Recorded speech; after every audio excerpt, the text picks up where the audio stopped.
Stevie, now we are live. How are you feeling about that first half?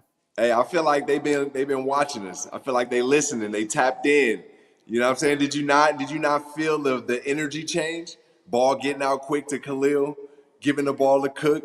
Letting Josh do what he do. Let him manage. It looks like playing press on defense. You know what I'm saying? I'm loving it. I'm loving it, man. That's my take from what I saw. Josh looks like Josh again to me. The flip pass for the first down, like they're getting the long ball going with the tight ends. The Cole Bishop best first half of his career. Not only the two big pass breakups, and then the one on Kelsey to end the half there. Uh, I'm not gonna lie. When it became 7-7 and the Bills punted, I was worried, but it's gone about as well as it could have went Yeah. since that point. Hey, let's talk a little bit about how that deep ball happened. What was we seeing early in the game, early and often? Underneath, everything being thrown underneath. And then that's when Brady become Brady and you scheme up something downfield, whether it's for a Keon Coleman or one of the tight ends, or you switch it with Khalil Shakir, but you open it up from the plays underneath, and it looks like Brady's capable of that. At least we know that he's capable of doing that. And even that counterplay with utilizing Reggie Gilliam, that's utilizing everybody. And what else can I say? Oh, you said Bishop. I like Bishop. I like what he's been doing. He's always been staying the course. I really like the fact that in Utah he was a leader. He was a captain. So ups and downs come. He understands the mental part of it, and he's shown that throughout this season through the ups and the downs. He's an enforcer out there. Right now he's getting that name, and he's getting that feeling around the league of being an enforcer, as you see on that play against Kelsey, where he wasn't even his man. He didn't have to hit him, but he still let him feel it. And now Kelsey's in a locker room thinking about that. Yeah, that was a big hit. One of the hardest hits I've seen a Bills player put on so far this season. Look, I know good first half, up 8, probably about as good as you could have hoped if you were the Bills, because when they get down to the 1 yard line on 3 plays, you're sitting there thinking, all right, this is going to be a 3-4 point game going into the half. It's sitting at 8 points right now, so you got to feel good. But one thing, Stevie, they need to continue to feed James Cook. Like, his footwork is some of the best in the NFL. Some of the cuts he's making today, the patience he is showing as a runner. I know this is the best the passing attack has looked in a few weeks, maybe since week 1, but there's no way of denying it. Like, I think right now it's working downfield because of how much they're worried about James Cook and the present. And also, look, I know Josh gets that touchdown. Kudos to him. We want our guy to prop up those numbers for the MVP race and all that. I don't think James Cook's knee touched. I think James Cook was in when he extended and reached that ball out. Hey, speaking of that play, I feel like, with them trying to change the tush push, they should give Reggie Gilliam a touchdown on that also. Yeah. So if you do any adjustments with the tush push, I mean, how about we give guys like that, credit for that? So, when his contract talk for him, he's still got I guess a title, because that tush push is something special, as we see. I thought Cook had the touchdown at first, but no, they give it to Josh. We was talking about Coach Brady and the way he's utilizing the offense, and you say, yeah, we should utilize Cook more, but we got on X at Bowdylicious, Ryan Bouton, Rowden Bowdy. Shout out to you. He's saying Coach Brady's figuring it out, though. Everybody's seeing, what we're saying. So, it's good to see that the community is out there and they're paying attention and they tapped in. I know it's easy right now to be like this isn't what we had hoped the first 8 weeks of the season.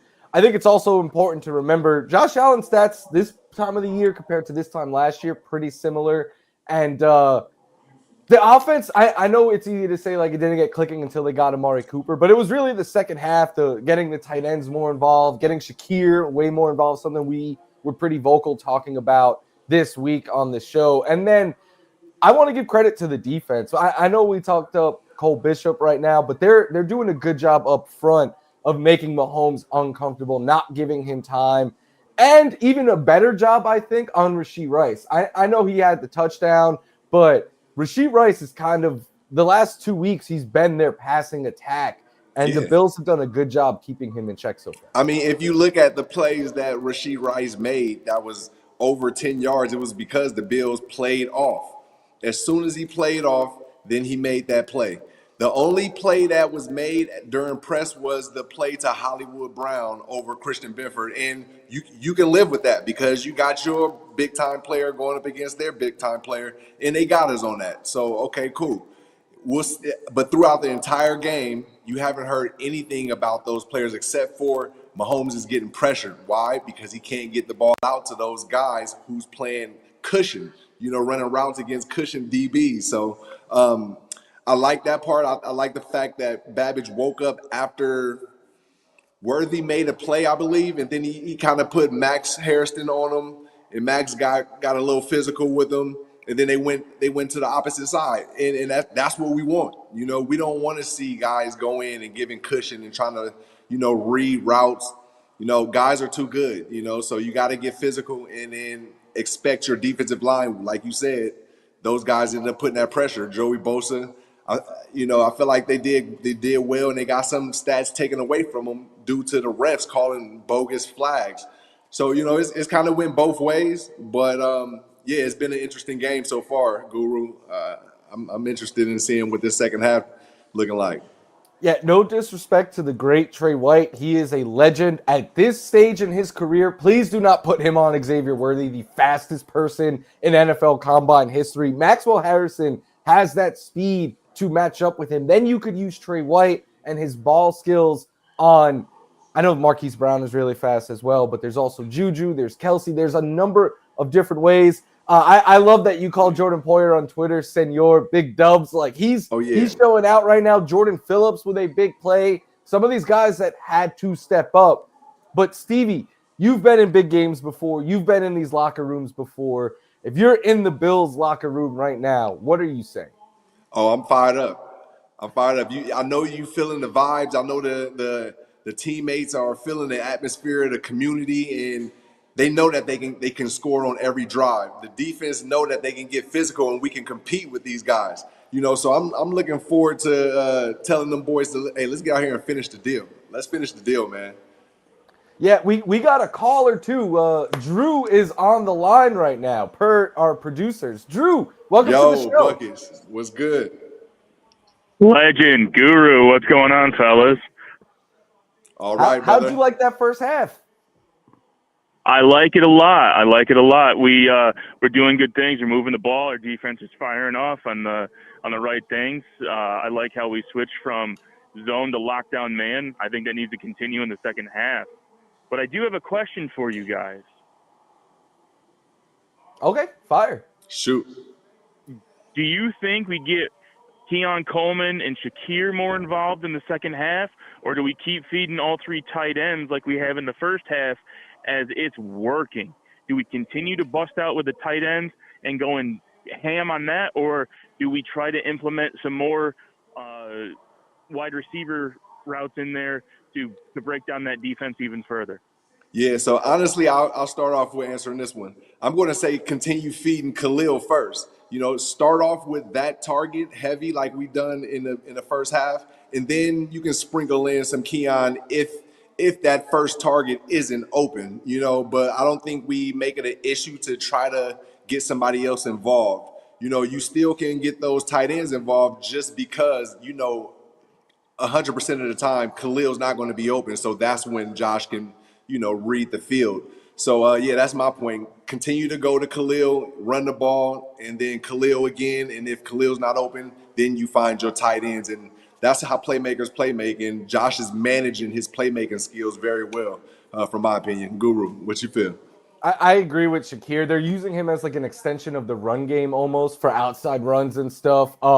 I think the tight ends need to remain involved. I'm usually the one saying like force feed Key on the ball, give him a couple of opportunities. I don't think this is that game. I think if Keon is open and he's available, you get the ball to him, but I don't think you force it to him right now, not up 8. Because look, on the pod this week, Stevie, I was telling you, until the Bills beat the Chiefs in the playoffs, none of this matters.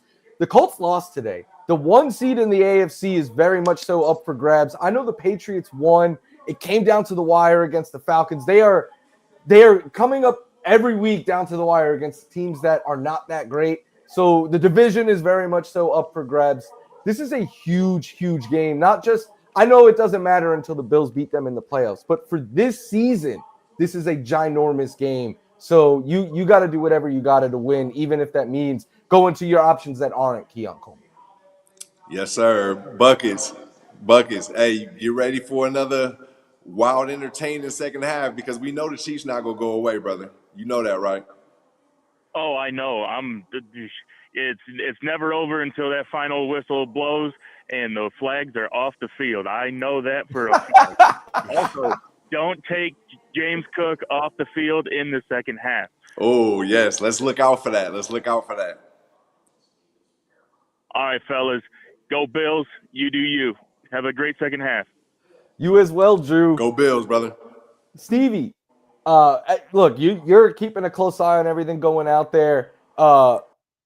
Is there something you would do defensively? We've talked a lot about the offensive side of the ball, but we were talking about how Mahomes is so dangerous and everything, and we saw that at the end of the first half. Would you mix anything up or just keep doing what they're doing?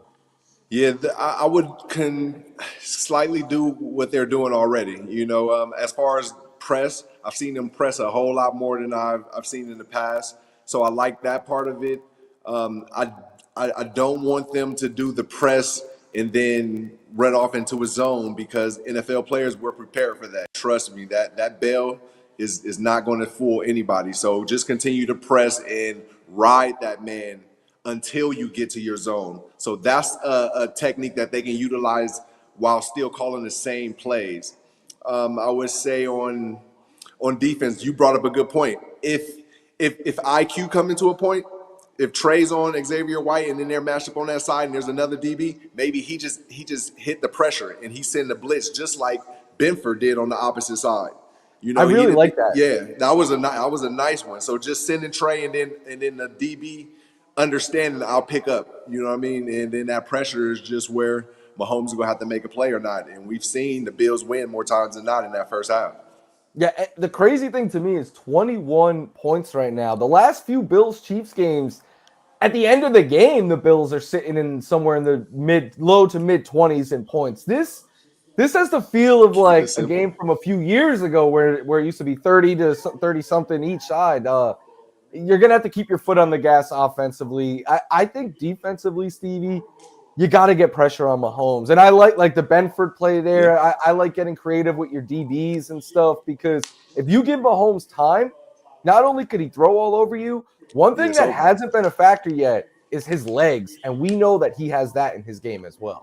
Yeah, the only time his legs woke up was actually on that deep pass, and his legs woke up not from running, but he was running because he was in his drop back. He wasn't calm in his drop back. That shows, all right, he's alert now that the Bills are putting pressure on him, so he has to get back there and get ready to throw that ball deep to Hollywood Brown. And unfortunately, you know, Benford he didn't win on that one. I'm looking to see how they match up this second half and see if Benford can get that back because I know that he's thinking about that right now in the locker room. So just to extend off what you said, I'm going up to him and saying, go get it back. Go get it back, man. You know what I mean? Don't fall back and let everybody say, oh, you got beat. Man, go back up there and press them and then compete again, you know? So. And just to reiterate what's on the line here, if the Chiefs lose, they are 2 games back in the division. If the Bills lose, they are a game and a half back in the division with the Patriots having already one in hand on them. Like, this is – I know – in the scheme of like Bills-Chiefs rivalry, this might not be enough to tip the scale. I've been saying that all week, but This is the most important game right now for both of these teams because you want to. We keep talking about having a show in Buffalo right before a playoff game. If we want a playoff game in Buffalo, they might need to win today. Okay, now when you say that, you know, when it comes down to having that home game, because we definitely want to get the community and the Banter community out there for a live show. But if we're not talking about our own personal games, then it don't matter where these guys end up. You still got to deal with Mahomes, whether he's on Yeah. the road or at home, and you got to still deal with Josh Allen, whether he's on the road or at home. So, yeah, I guess I'm gonna lean with you in for personal gains. We need this dub so that we can get this show back in Buffalo. Also, I've said it all week. Whoever walks off this field victorious, I think, is going to be the clear-cut MVP favorite. I know Jonathan Taylor was one in the clubhouse that took a hit today. Daniel Jones took a hit. But right now, Josh Allen is looking like the MVP once again. Yeah, hey, I'm going Josh and Jalen Hurts. Josh, Jalen, and James Cook. Do I see in the background that they are kicking off? Yep, it's time. Hey, and that has been our halftime show. Thanks for rocking with us, Banter community. Let's get back into the game, man. And that's a wrap. Hope you don't miss us too much until next time. Follow the Sick Podcast, Bill's Banter on YouTube, Instagram, Facebook, Google Play, and Apple Podcasts.